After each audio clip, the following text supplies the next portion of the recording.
अस्सलामुअलैकुम my YouTube family, कैसे हैं आप सब लोग। आप सब लोगों को वेलकम टू किचन एक्सप्लोरर। और आज हम बनाने जा रहे हैं कच्चे आम पापड़। बहुत डिलीशियस होते हैं। इनफैक्ट आप आम से भी बना सकते हैं, जो पके हुए आम होते हैं तो उससे भी बहुत टेस्टी बनते हैं। तो जल्दी जल्दी इंग्रेडिएंट्स को देख लेते हैं। सबसे पहले मैंने ले लिया है 1 kg मैंने लिया है कैरी। अच्छा, कैरी भी कैसा लिए है कि देखें, ये लंबे साइज़ वाली, इससे भी बहुत अच्छे बनते हैं आम पापड़, क्योंकि ये थोड़ी सी खट्टी मीठी होती है। और अचार के लिए हम गोल वाली कैरी यूज़ करते हैं, तो मैं नॉर्मली यही प्रेफर करती हूँ। अगर नहीं मिल रही तो आप वो वाली भी ले लें। अच्छा, ये मैंने 1 kg लिए थे, तो 1 kg में मतलब उसी वेट में मैंने एक येलो शेड में भी कैरी लिया था, जो थोड़ा सा पकी हुई थी। तो इसका टेस्ट थोड़ा सा स्वीट की तरफ जाता है, तो बहुत अच्छा लगता है इसका टेस्ट भी। अच्छा, इसे पील कर लिया है, क्यूब्स की फॉर्म में कट कर दिया। इसे भी कट कर दूंगी और आपको डायरेक्ट शो कर दूंगी। ये थोड़ा आपको दिखाने के लिए रखा था।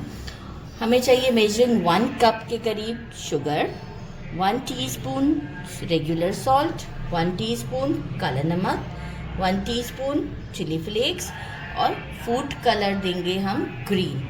तो बस हम क्या करते हैं, एक पैन लेते हैं और स्टोव की तरफ चलते हैं।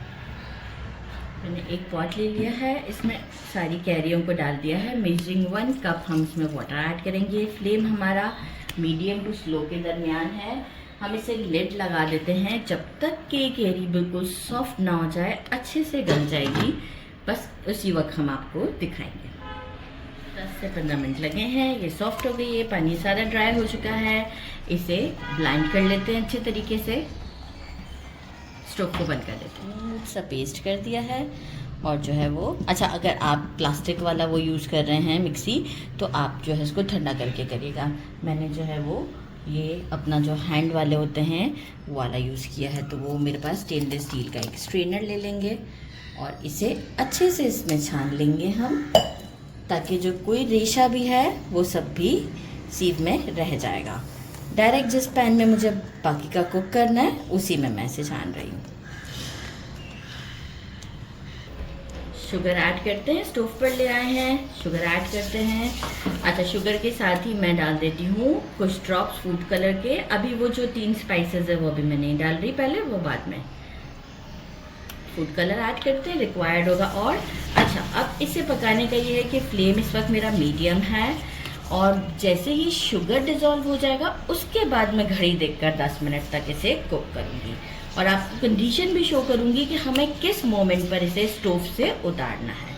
तो बस वेट करते हैं, इसको कुक करते हैं।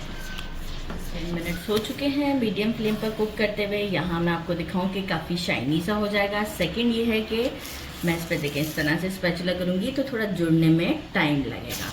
यहाँ हम कर देते हैं स्टोव को बंद। ये 2 मैंने आपको बता दिया कि एक शाइनी अपीयरेंस हो जाएगा और दूसरा जुड़ने में थोड़ा सा इसको गैप में टाइम लगेगा।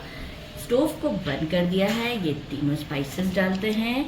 मीनवाइल मैंने 2 ट्रे को ग्रीस किया है। हम देखते हैं कि हमें कितने ट्रे में ये जाता है। हमारी ट्रे के साइज़ के हिसाब से हम इसे उसके ऊपर सेट करते हैं, लेकिन यहाँ हम एक अच्छा सा मिक्स देते हैं इसे। लुक कितना अच्छा लग रहा है। तो पोर्शंस में डिवाइड कर दिया। हम काफ़ी थिन सी लेयर लगाएंगे। अगर आप चाहें तो आप इसको पूरा भी एक ट्रे में डाल सकते हैं। बस इसे हम एक ट्रे में शिफ्ट करते हैं। पतली सी लेयर होगी तो क्योंकि हम इसे रोल करना चाहें जैसे भी, वो हम पे डिपेंड करता है। और देखिए, आप इसे सूरज की रोशनी में भी सुखा सकते हैं और आप इसे जो है वो फैन में भी सुखा सकते हैं। दोनों ट्रे में मैंने जो है वो लेयरिंग कर दी है पतली पतली सी, और यकीन माने इस वक्त टेस्ट किया, बहुत ज़्यादा टेस्टी है। अब हमारे यहाँ धूप तो आती नहीं, क्योंकि मैं फ्लैट्स में रहती हूँ, बहुत अच्छी धूप नहीं आती है, तो मैं इसे फ़ैन में 2 डेज़ के लिए सुखा दूँगी। और इसीलिए मैंने थिन लेयर लगाई है कि जो है वो फ़ैन की हवा में ये आराम से जो है वो 2 डेज़ में ड्राई हो जाएगा। आफ्टर 2 डेज़ हम इसे कट करते हैं और आपको शो करते हैं। एक दिन फ़ैन की हवा में रहकर ये देखिए अच्छे से सेटल हो चुका हुआ है, मतलब बिल्कुल परफेक्ट है। दोनों ट्रे हमारे रेडी हैं और अब हम इसे कट करते हैं। तो इसे मैं ऐसे करके कट करना चाहूँगी, और इसके बाद हम इसको रोल कर देते हैं।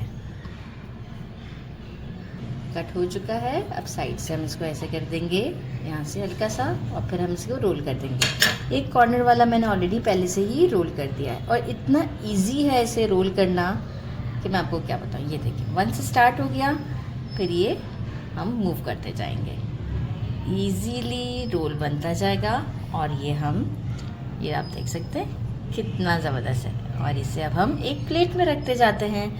ये लोग चेक करें कितनी ज़बरदस्त है। और टेस्ट तो डेफिनेटली मैंने थोड़ा सा चीटिंग करके साइड से चख लिया था तो बहुत टेस्टी था, क्योंकि मुझसे बर्दाश्त ही नहीं हो रहा था, तो मैंने थोड़ी देर पहले ही टेस्ट कर लिया था।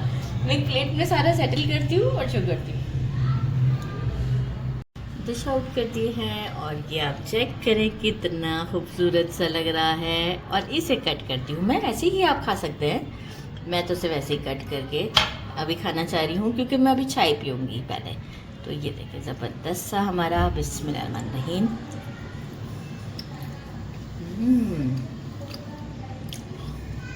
So tasty. आप इसे एयर टाइट जार में भी रख सकते हैं, क्योंकि अगर आप ऐसे खुले, मैंने इसको ट्राई करते वक्त भी मसलिन क्लॉथ ऊपर डाल दिया था, क्योंकि देखिए मिट्टी भी उड़ती है और थोड़ा बहुत घर में कुछ कचरा भी होता है, तो वो भी बहुत जल्दी इस तरह चिपक जाता है।